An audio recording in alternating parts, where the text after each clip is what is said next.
I'm not going to introduce our panellists because I've asked them to introduce themselves. I've asked them to tell us how they've got to where they are today, warts and all, and the warts are the important part. So can I ask you to start, please, Liam? Absolutely. My name's Liam Mannix. I'm a journalist with The Age at the moment. I'm a cadet journalist. I just got hired by The Age about 5 months ago from a small local paper in Adelaide called The Independent Daily. We were an online, rogues paper. We were all a bit cowboy. We were published from a little tiny office underneath a cinema, and there was this very large sewer pipe that ran directly past my desk just to put me in my place every time someone flushed the toilet, and you'd hear it was a bit grim. But it was a great paper. We set ourselves the task with 2 journalists of trying to beat the advertiser every day, and we consistently did, which probably says a lot about how terrible the advertiser are as well. But it was great. We got to be cowboys and break news and annoy people, and I had this wonderful editor who relished getting a call in from someone complaining about a story because he would just unleash a tide of F-bombs and then hang up on them. So I had a ball doing that. And while I was there, I decided I would experiment with some data journalism, some coding and some interactives, which eventually I spun into some work that won me a couple of Walkleys for the little paper. And I took those Walkleys and sort of showed them to The Age, and The Age said, all right, we'll have you.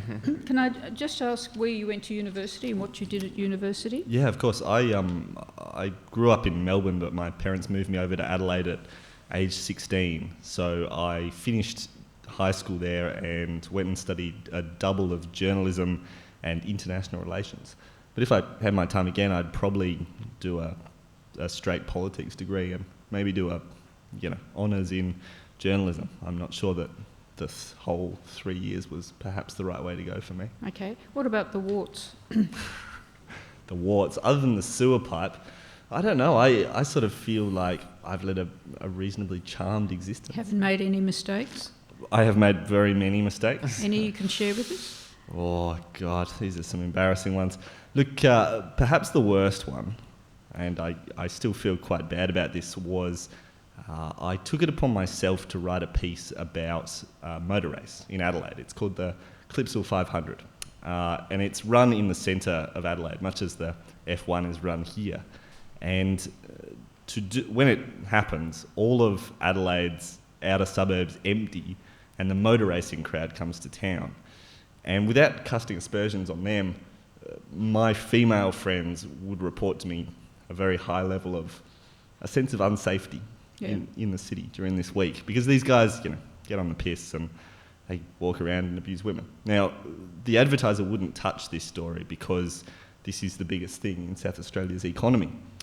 I found a women's group, the YWCA, who had put together a survey showing that some 70% of women in the city at the time of this race felt really unsafe because of this. So I decided I would build this story around this. And so I led with that, and then I spoke to a number of other groups, and every group, including police, the government, and other women's groups, denied that this was a problem. And, off the record, we got the sense that that's because they were a bit scared of fighting the biggest bear in Adelaide. But I ended up with this story saying women are reporting sexual assault, but they may not be, but here are a bunch of voices saying it's not true, which at the time I felt like I was doing the right thing in journalism, putting one voice with another. It was pointed out to me loudly and longly, and for this I greatly regret it, afterwards, that if you're going to write a story and say, here are some voices saying these people who are claiming sexual assault, that didn't happen, it probably was quite an offensive piece, reading it back. So I deeply regret that, and we issued an apology and did a lot of work on it afterwards. Mm-hmm. But yeah, there have been some mistakes. Well, thanks for sharing that. It's really important that that we do understand this, and this is how we learn, isn't it? Absolutely, absolutely. Beck, have you got anything to top that? No, I accept your apology there. But should I introduce full name? myself? Yes. So I'm Beck Zajac. I came to journalism a little later in life, I guess. It took me a while to find it. I finished my undergraduate about 7 years ago or more in cultural studies and literature. And for my final year of that, I went on exchange to UC Santa Cruz, which is about an hour south of San Francisco in Northern California. And I really loved it over there. I also love my partner, who I met over there. So, which for both those reasons, I decided that I wanted to stay for as long as possible. And I found out that I could do an internship in a practical field, or in a practical internship in your field of study. And because my field was literature, I got an internship in book publishing. And I moved to New York for that, and then and that turned into a job as a book publicist. And I did that for about 4 years. Obviously, publicity is really different to journalism, but that was kind of my introduction to the world of media, and kind of gave me a nuanced sense of the 24-hour news cycle, because as a book publicist, you're trying to get your book in the news sort of narrative. So the sort of honed my news sense, which I feel like put me in really good stead for my journalism later on.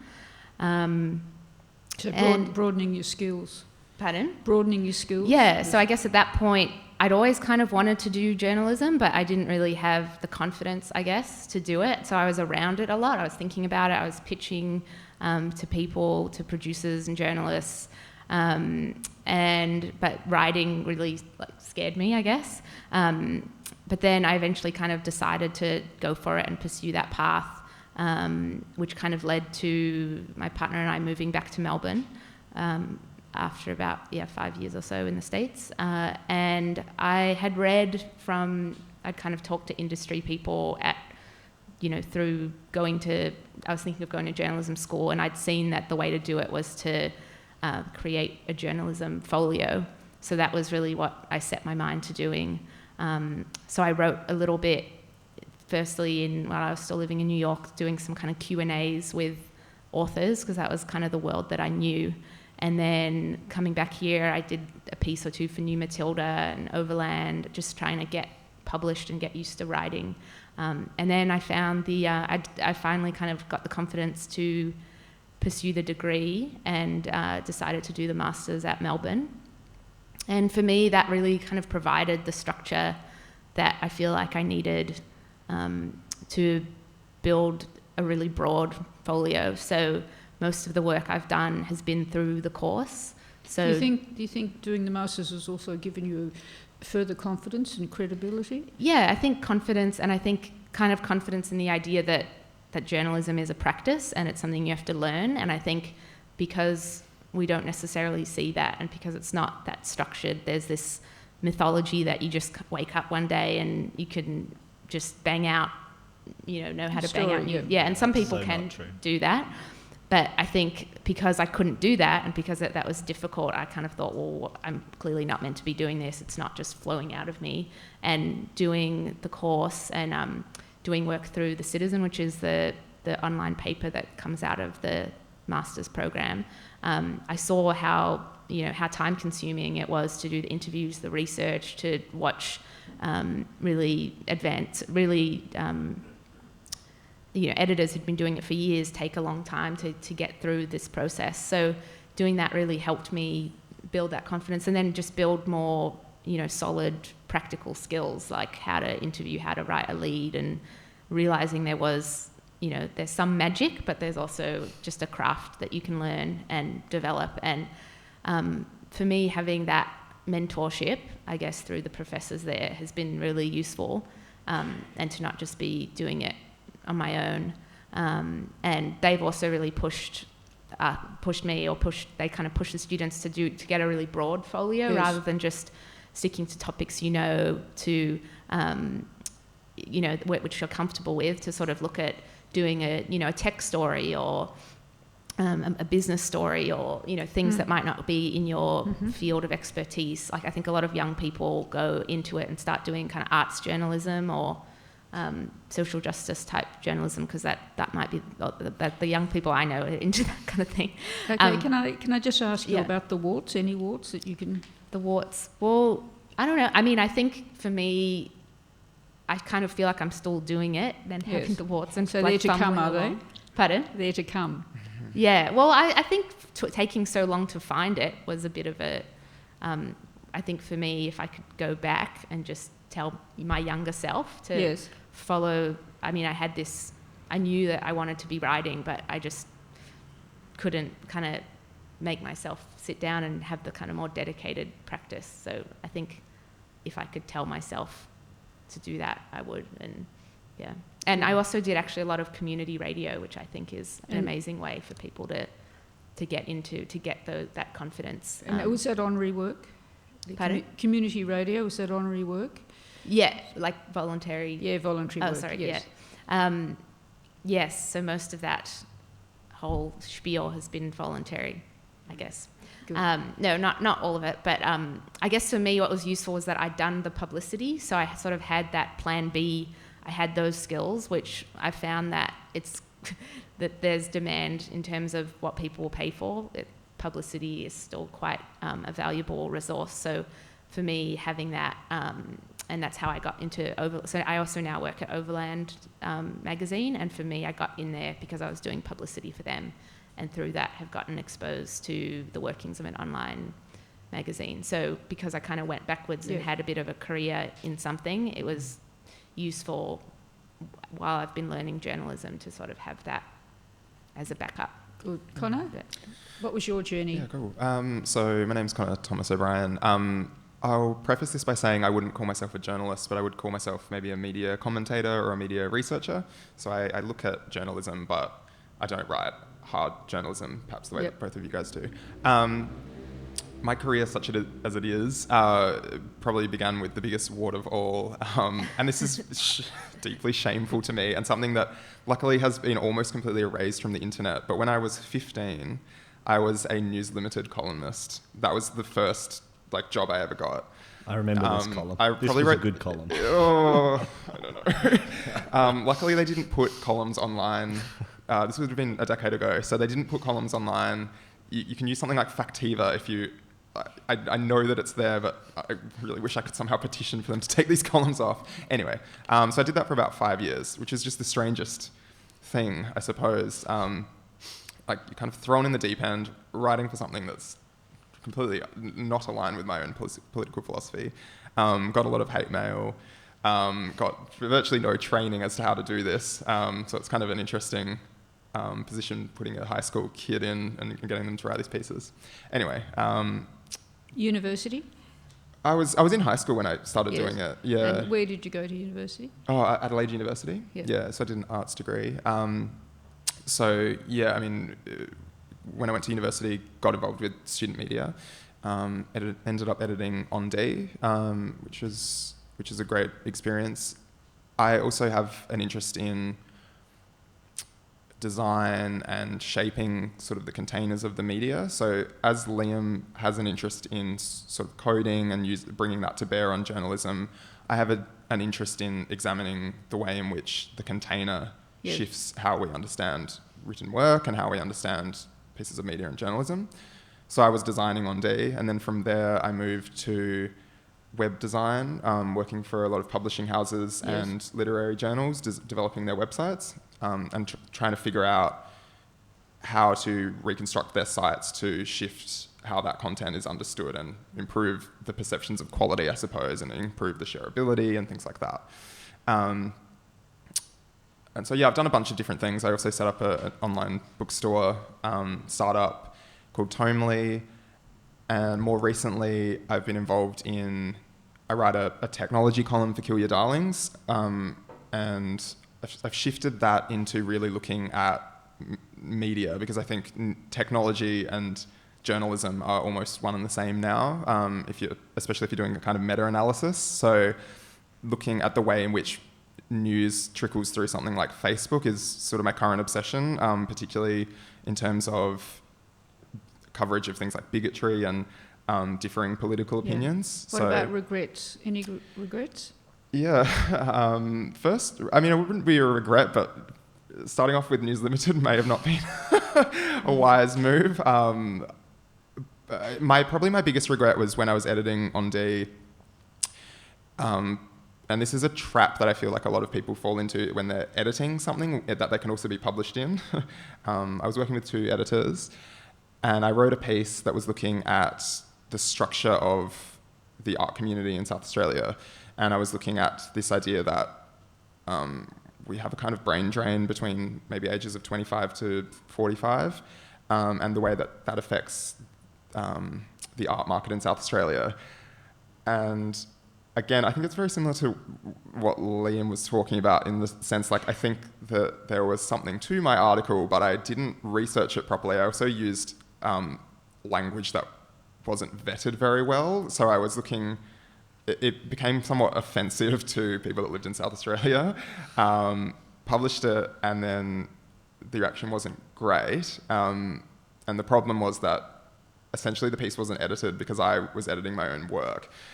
So I think that piece could have actually, I really regret the fact that I didn't force my other editors to edit that piece. And every time I'm friends with a lot of editors, and sometimes I'll see them, they have a deadline they need something up on, say, their website the next day. And so they'll bang something out, and I'll be like, are you getting someone to edit this? So you've learned from this experience?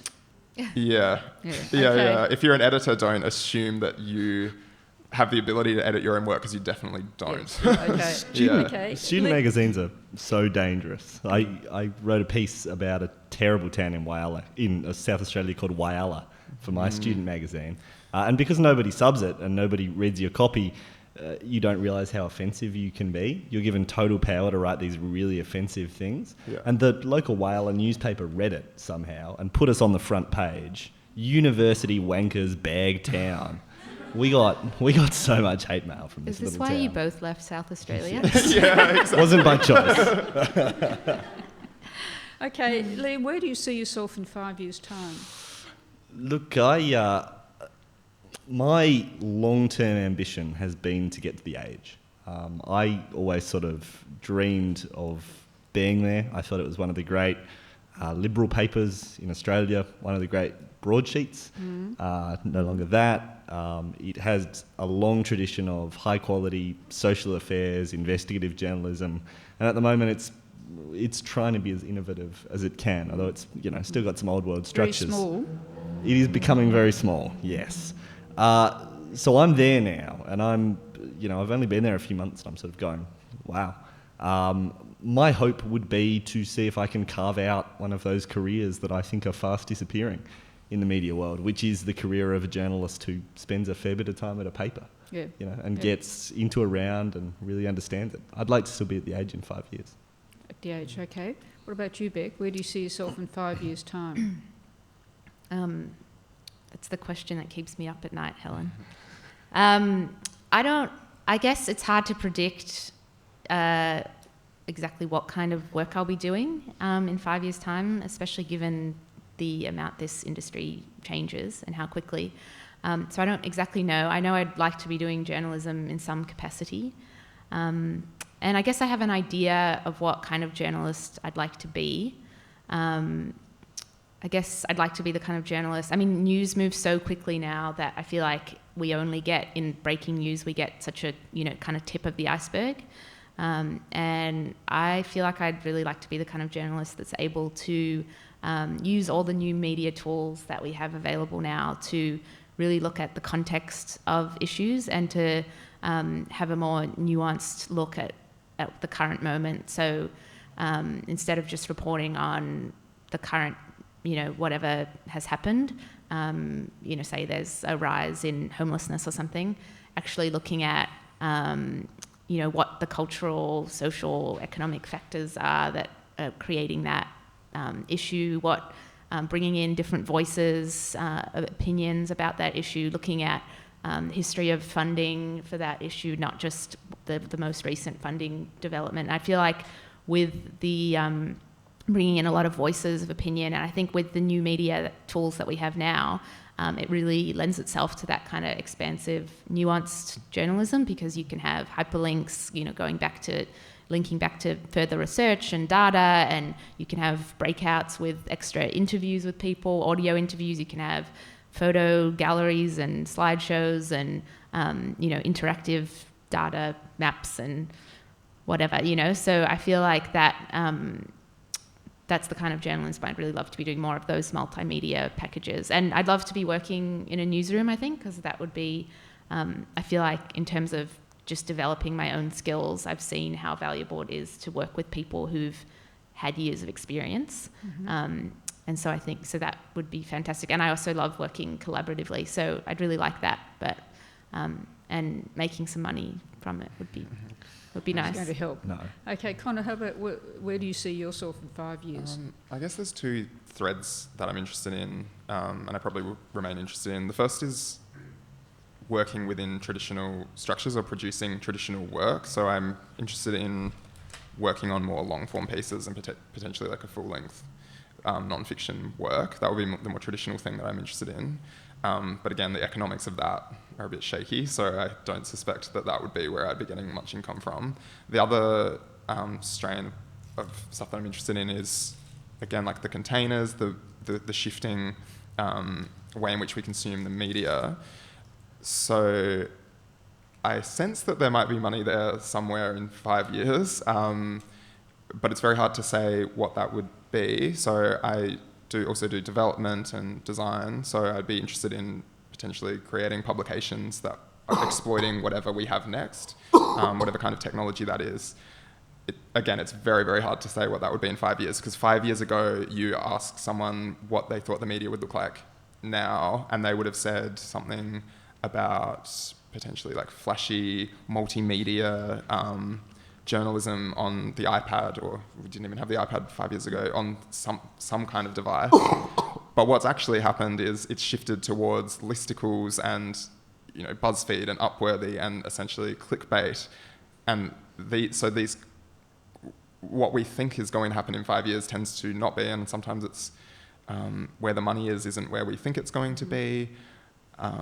So whether there's something in 5 years that I can't quite figure out what it will actually be, and that's where we shift journalism to, I'd like to be there.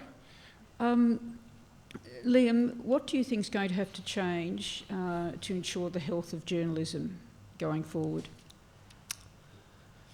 It's a really interesting question, because unlike other people, I think that journalism is actually a good deal healthier than we think it is. There is a very significant threat to the way that we used to do journalism. The reality is the mainstream media is very knowledgeable that its content model is broken. Its business model is broken. But what's happening because of that, and because of the rise of the internet, and because of the rise of things that Connor is able to do, is it has lowered the barriers to entry to journalism. So I think we're getting these two really interesting forces at the moment. The first is the internet allows much easier entry into journalism. You're able to create websites and blogs, and beyond that, you're able to create designs and so on. And that's helped out by the mainstream media being less dominant. Videos. Yeah. Absolutely. There's more room out there for other types of more niche journalism. At the same time, the mainstream media is aware that its form of journalism isn't working. And so there is an enormous push for innovation. When The Age recruited its journalism, its cadet class, it said we need innovators, because we need people who are capable not just of changing our newsroom, but of trying to try new things, bring experiments to us, try out things that might not work, but might work.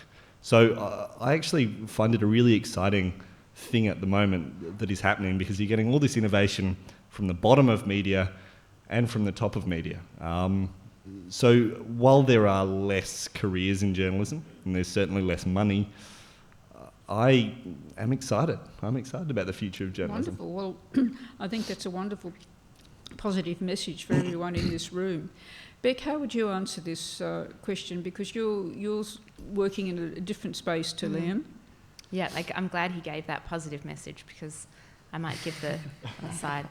But I think it's really useful to think about, ways to innovate newspapers to make them more suited to the digital environment. And I think in that sense, we are living through a really exciting time of change and innovation. But if I'm honest about what I think needs to happen to ensure a healthy future for journalism, I feel like we really need a shift in the way we perceive journalism as a society, away from seeing it as a business supported by the market and towards seeing it as a public good, the same way as we see healthcare, or the school system as institutions that are essential for our society, but that aren't viable without the public supporting them.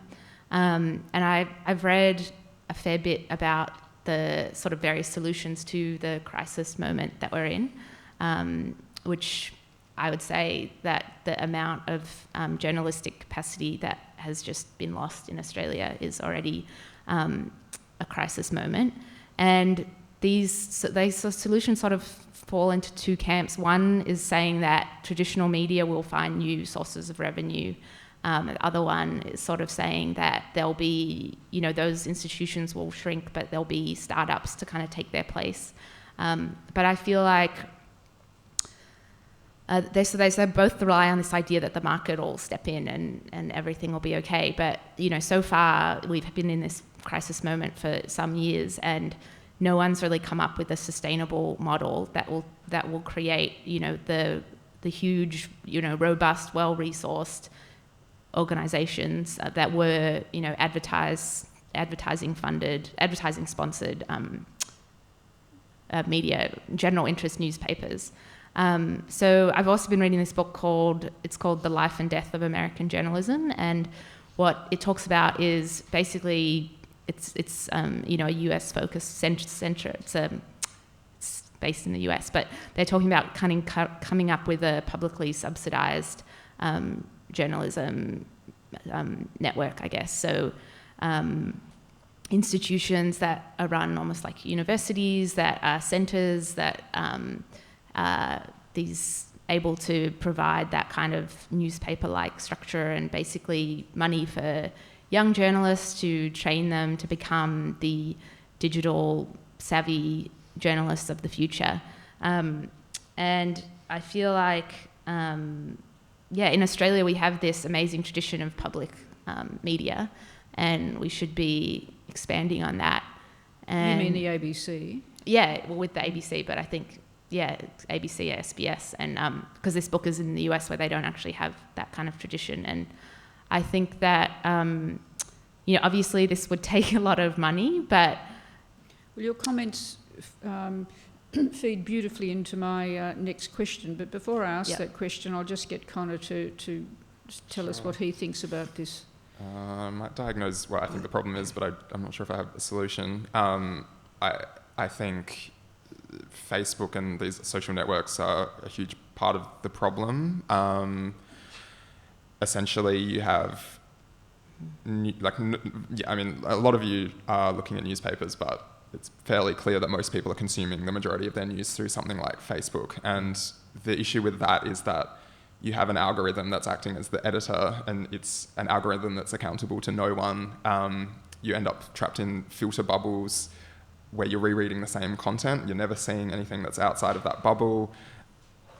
You also tend to be trapped into reading content that is clickbait or that's somehow manipulative, and it's almost impossible. I mean, everyone's probably aware of how terrible it feels to continue to read these clickbait pieces and never be able to escape out of this trap. I was talking to a staff writer at BuzzFeed about this, and they're very vehement that they're not producing clickbait, but their business model is troubling because it's the most successful new media business model and appears to be the only one that's working, which is producing clickbait or content that's easy to essentially, in many cases, you will trawl through legitimate publications like The Age, or in America, The New York Times, then you'll copy that content, add some snark, a level of snark onto it, potentially dumb it down a bit, put it in a listicle form, publish that, and then that will pull all of the attention away from the legitimate journalists that are actually doing the hard work to actually produce that news. And then the other somewhat brilliant idea, but deeply troubling idea of something like BuzzFeed is the collapse of editorial and advertising. So they receive virtually all of their money. They do run ads, but the majority of the advertising, the revenue comes from articles that masquerade as, advertisements that masquerade as articles. And we kind of, advertorials. Exactly, and we kind of ignore that because BuzzFeed is seen as this trivial organisation that produces entertainment, essentially garbage news. So you have, sponsored posts by the NBC to promote the Friends 10th anniversary of Friends. That was one of them. But the fact is that they're moving into what they perceive as hard journalism, and they're putting journalists on the ground. And I spoke to this staff writer and asked them, well, if this is your business model and you're trying to move into hard news, does that, how are you making revenue from your hard news? Are you going to have the same revenue model where you're collapsing, you're essentially allowing someone to pay to run a particular story? And they said, oh, no, we don't have a revenue model for that yet, which is very troubling because it suggests that is exactly what they're going to do. So that seems like a huge problem. Even if we do have, even if the New York Times does manage to stand the course, and even if the Age and a few of these other legitimate old mastheads stick around, the structure of the way that we consume news online allows them to be leached off, and it's really, really troubling. I'm not sure whether, I think the only hope is that en masse consumers will tweak to what's happening and somehow stop visiting these sites, but it's almost an addiction. So I feel like it is the consumers of the news that need to figure out what's happening. And right. Okay. Well, what I'd now like to know is how do you think all these changes are impacting on our democracy? Well, I was thinking about this as you guys spoke, and it occurred. I was just sort of wondering if, in all of this discussion about the decline of media models, we're looking at the means, not the end. The point of journalism is to have an informed democracy, an informed state. Absolutely. So maybe the question is less, okay, we've got problems with journalism's business model. Maybe the question is more, are citizens as informed and as engaged as they were before? And I think you could almost mount an argument that citizens are at least more engaged. The birth of social media allows people to get their voices out in ways that, perhaps weren't happening before. Are they more informed? Perhaps as well. I mean, news.com.au, who are our competitor, and BuzzFeed, do chase clicks. And to get clicks, they have had to find ways of writing stories that get people to read them. If you go to those websites, yes, there is a lot less worthy reporting than you might see on a New York Times, but they're still going to throw up a story about Ebola, and they will write it in a way that they have focus tested the hell out of, and that you will read it. They'll say, here's 10 things to know about Ebola, and they know that the psychology of the human mind is that it loves lists.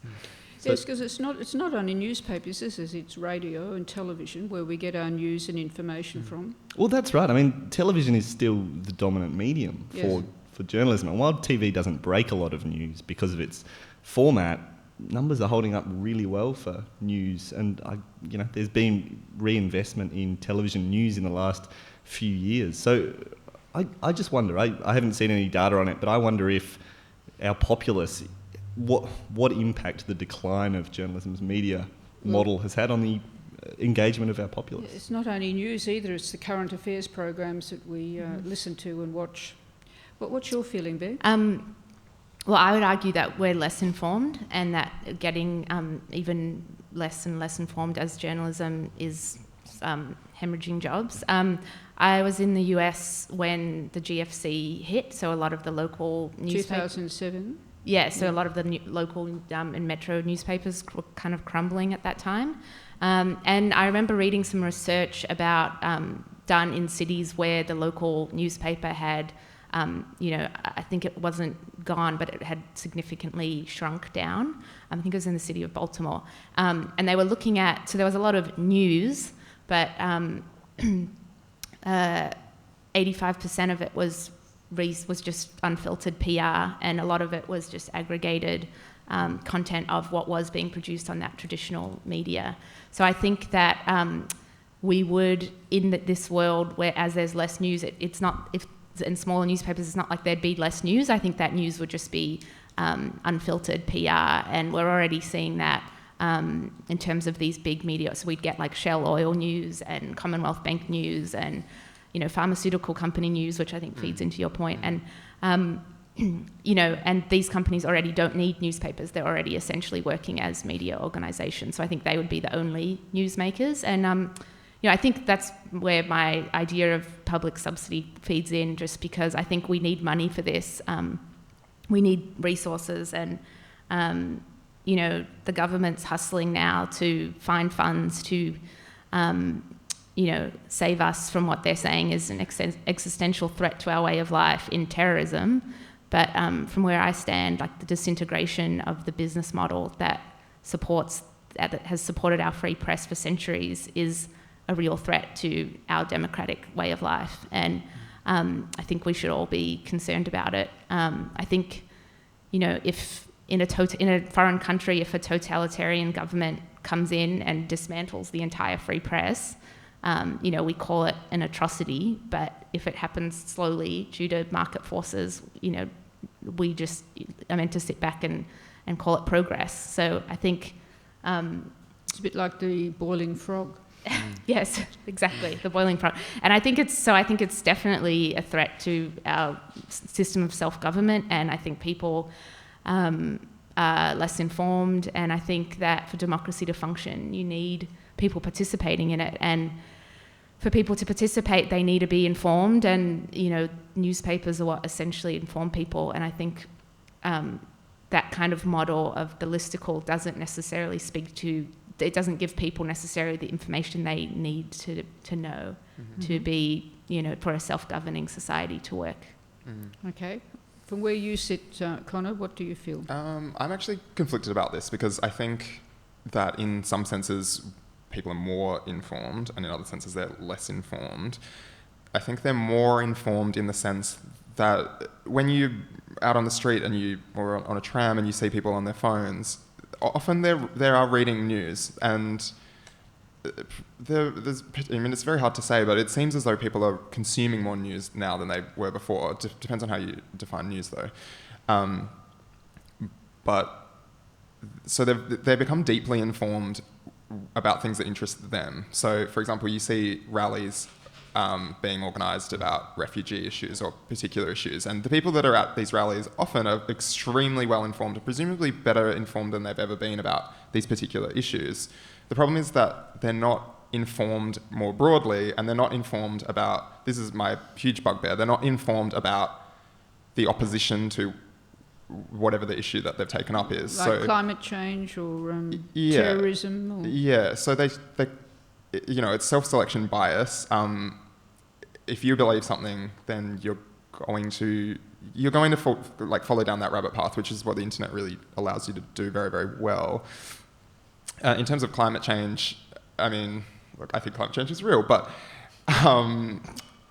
the fact is that if you can't understand why on maybe perhaps a psychological level someone is unable to believe that climate change is real, then you can't engage in a dialogue with them. The science is obviously on the side of climate change being real, for example, but people believe that it's not real. And then you have these two people that are there's no dialogue, because, you know, people that believe climate change isn't real are subscribing to Facebook pages or news outlets that are just confirming their own biases and vice versa. And you need to be able to understand what your opponent or what someone that doesn't share your views, you need to at least understand why they've come to that position so that you can more fully understand your own position. And this is what I'm finding the very confusing thing about whether, you know, this situation is more democratic or less democratic.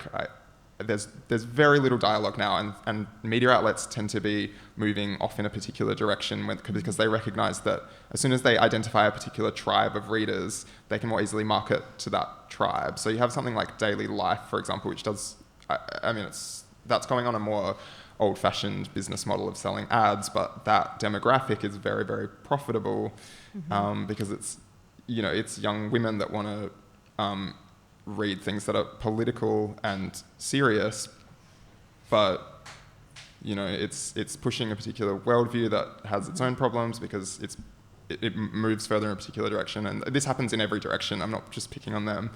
Well, the Guardian's a great example, isn't it, of a newspaper that have said we've got a totally honest political view. We're hard to the left, and doing that means that they get a guaranteed group of readers. And it's also really clever these days because the left is very much a Twitter group of readers, so they're able to get enormous social media traction. So, yeah, I think Connor's right. I think there is now a real profit that news organisations see can be made in being more ideological. And Fox News perhaps pioneered this, the idea that you can make a lot of money out of being very biased. Although I would argue that, I think the Guardian's unique now in that it's got a left-leaning ideological bias, you could argue, but I don't think it's new in that it's the new thing to have in Australia to have an ideological bias. 70% of our media is owned by News Corp. So I think the fact is that every newspaper is going to have an ideological bent, and so that's why you need a diverse media environment, and a robust media and lots of institutions that are working well. But I think it's true. Obviously, the specialty kind of publication is the thing that seems to have found success in this new subscription model. So it is worrying to think that we don't have a platform where we're all coming together. Can I just go back to your point about the fact that, and this has been proposed before, the fact that the media actually could be in not-for-profit organisations. People could set up not-for-profit media organisations, and there could be a formula where they're funded by the government. Do you have any more thoughts on that idea? Well, I think that, that's what I've been doing a lot of reading on that, just because I can't see other solutions that are useful. That could work in the same way. And I think there's argument. The argument against it is that, some people say that you can't, that in some ways this is going to be propaganda or something like that. But I think because in Australia we have this amazing, the ABC's always ranked as like the most trusted news organisation or something like that. And I think in that way we've seen how you can have a charter of independence that allows it to have an editorial independence separate from its funders in a way that corporate media doesn't have. And in the reading I've been doing, I don't know, I haven't read everything on it, but I think that I was reading that there is evidence that in countries where they have more heavily publicly subsidised media, so in the Scandinavian countries, I think Norway, Denmark, Sweden or something, have the most publicly subsidised media. They have the most robust kind of political, they have the most sort of adversarial media, and they have the least information inequality. And they're often ranked. The Economist does this study every year called, it's like the most democratic, lists the countries in terms of who's got the most democratic country, and they have different factors. And The Economist is by no means like a left-leaning publication, but they always rank these Scandinavian countries that have more heavily publicly subsidised media near the top. So, to me, the other idea is to have philanthropic people, philanthropy, but I don't see that having enough really to resource it. Perhaps a mix of it. Yeah. I think we'll now open it up for questions from the audience. So, okay. My background is in science, and I think especially in the climate change sort of area, I'm often concerned about how poorly the public understands science. Do you think, I guess probably, it's for anyone on the panel, but I'd be particularly interested in Connor's view, do you think there are any sort of formats that make it easier for a non-scientific audience to understand scientific content? I think Liam might be able to answer that as well, but I think data journalism is really interesting. That would probably be my answer, but whether that appeals to the people that you want it to appeal to, who do you who do you want to understand, and will they ever be able to understand? I feel like there is like a lack of a publication that is able to present scientific news or more objective news that can kind of present itself as accessible, that isn't like a popular science magazine, because that has its own readership. I don't know. I mean, what do you think? Talking to our online team, the problem that we have is not so much, how do you elucidate these complex facts? It's how do you get people to read the story? We can write, great climate change stories, bang them up. People don't click them, which is a big problem. I think an element of that is that people have got bored of the debate. People feel like there's not a whole lot new to be said. How do you solve that? I think perhaps you could look at sort of the way that BuzzFeed and the way that news are doing this. You don't need to give people enormous reams of information, which is perhaps the way that the old media did it. We like to write these huge stories because we had huge amounts of pages.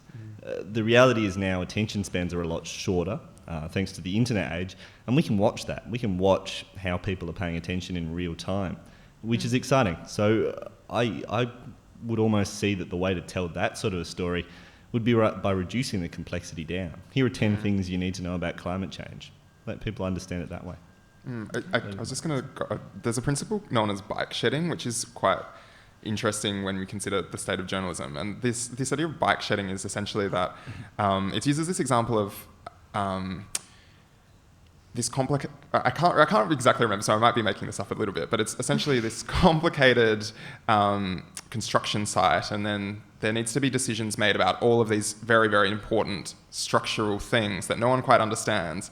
So they have this really long meeting, but all of the most complicated things are just immediately agreed upon without any discussion. And as soon as it gets to, this bike shed, I think this is it, but anyway, they spend hours and hours debating this because it's the only thing that they understand, even though it's the most trivial thing. And that's the real issue that I find with like a lot of journalism, is that we devote, the more trivial something is, the easier it is for people to understand, and the more we feel the need to debate it. But the more important and fundamental the things are, it's harder to have that debate, because you can't be sure that people will be able to actually engage on that debate on the same level, because there's so much prior knowledge required. And then you end up with think pieces about TV shows. While we have these major social problems, we discuss whether, girls needs more racial representation, and it's kind of like, well, why don't we look at the real world and the way in which issues to do with race there? But it's too complicated, so we need to... is there a way to kind of play off that in order to trick people into engaging more deeply? I don't know. Hopefully someone will figure that out. Okay. Beck, do you have a thought on that? No, I don't think I have anything to add. I think that's really interesting. Yeah. It's pretty depressing. I think what do you think about excellent. It's an excellent question. It's really applicable to climate change. How scientists get across the crisis that we're in. Thanks. We've heard a lot over the last couple of days of this conference that the Australian journalism industry is dominated by men, older men, white, straight men. Does this impact the way you navigate this industry, and do you see that changing at all anytime soon? Liam? Yikes. Look, I don't want to speak for the age there, because I think the Age's editor can probably speak for himself on that topic. What I would say is that in the newsrooms that I've interned in, and I've been in a range, I've been in lots of ABC, I worked briefly for the ABC before I did this. Certainly in those newsrooms I did see an element of gender bias. It's very interesting coming through J school now, because certainly my class was female dominated. I think it was about 75% females. And certainly all of the junior reporter roles at Adelaide's metropolitan papers were held by females. So there is going to be an interesting demographic change, maybe in about 10 years, when this big group of, this big female cohort starts to hit that senior management role, it'll be interesting to see how media changes as that demographic changes. Me personally, I should check my privilege here. Unfortunately, I am a white, straight male, so I have not felt the impact of it personally, but certainly speaking to other female journalists, they tell me that there is a significant impact and that they feel it strongly. Beck, you? Yeah, so as a queer Jewish woman, I'd say I've noticed this. I think hopefully what Liam's saying turns out to be true in that all these talented young women turn out to be the managers of tomorrow, but from what we've seen in the past is that often somehow those management roles still get maintained by these few straight white men who've made their way through. I think that when you go into journalism, it's an industry where there's a lot of roadblocks that you see. You get told that there's no jobs, you get told that you have to be a certain type of person to make it work. And I think to get through that, you need a certain amount of confidence. And I think, women, queer people, people of colour are always going to struggle more with having that kind of confidence. So I think that anything you can do to lower those barriers and to make it more open and more of an open environment are great. I think also journalism takes a lot of risk, involves a lot of risk taking. And I think that there's research I've read that, women do tend to struggle more with that kind of risk taking professionally. My partner she did her undergrad in music school, and we always used to joke that, there'd be a really competent, female guitarist who would be too shy to get up and play the solo, and then there'd be some guy who, would do it and do like a really crappy job, but because he did it, like everyone clapped and no one really noticed that it was bad, and he then developed through that experience. And I think with journalism, it's the same. When you go into a story, you really need to take sort of a risk. You're not going to know what's going to come out. You're not going to know what you're going to find. You're not going to know what the sources are, and it can be really scary. And for me, I know that's a really hard thing to keep getting over. And I think traditionally for women, that can be more of a struggle. And I'm doing a project now with two guys from the two friends and students, fellow students from the course, and we always find when we meet to talk about how it's going, like I'll be like, oh, I think it's really worrying. We don't have any information. We don't really know what's going to come of this. Like we should throw in the towel. Like I don't know if we can keep doing it. And they'll be like, oh no, I'm really confident it's going to be fine, And so we always joke like, oh, we need both. And I always try to channel that. So I think that's more about, I guess, how I think it affects people. But I think anything you can do to alleviate those factors is going to be a way to make it a more even playing field in the future, and to get those women in those top roles. What have you noticed, Connor? I don't have much experience with what's happening in the newsroom, but my experience would be within the literary journal space and the festival space, where I guess there's a lot, I don't know actually, whether there's more consciousness of having a diverse representation of voices, particularly at a festival though. Writers' festivals, the director tends to be very, very conscious of having this diversity of voices, which I'm interested in to know whether that, Liam, you're saying that more women are coming through as cadets, whether that's a result of just more women trying to enter that field, or whether there's more a level of consciousness at I think sort it's of a level management. of consciousness. Because I think that is fairly important. Again, I can only look at festivals, but I know that the difference between a festival where the person is conscious of making these decisions and the difference when someone is not is so obvious. There's been festivals where people just don't take this into consideration, and you end up with panels that are just ridiculous because the people just have no diversity of experience. And then you call out the festival director and they just say that they didn't understand that was something that was their job. And so I think making it clear that in the media that it's the job of people in management to make those decisions is... What I'd like to suggest to the questioner is that probably if you looked at politics, medicine, education, and certainly law, you'd find exactly the same situation. Another question down here. Yeah, we've talked about listicles, and there seems to be a skepticism about them across the board.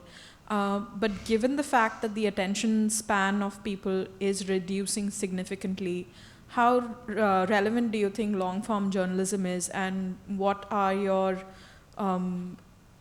alternatives? What do you suggest as the alternative, a legitimate alternative? Ooh, that is difficult. I think you're right. I think if we accept that people's attention spans are shorter, and we accept that newspapers are going to be thinner, and we accept that people read more on newspapers than they do online, which we know to be the case, it does put long-form journalism under significant threat.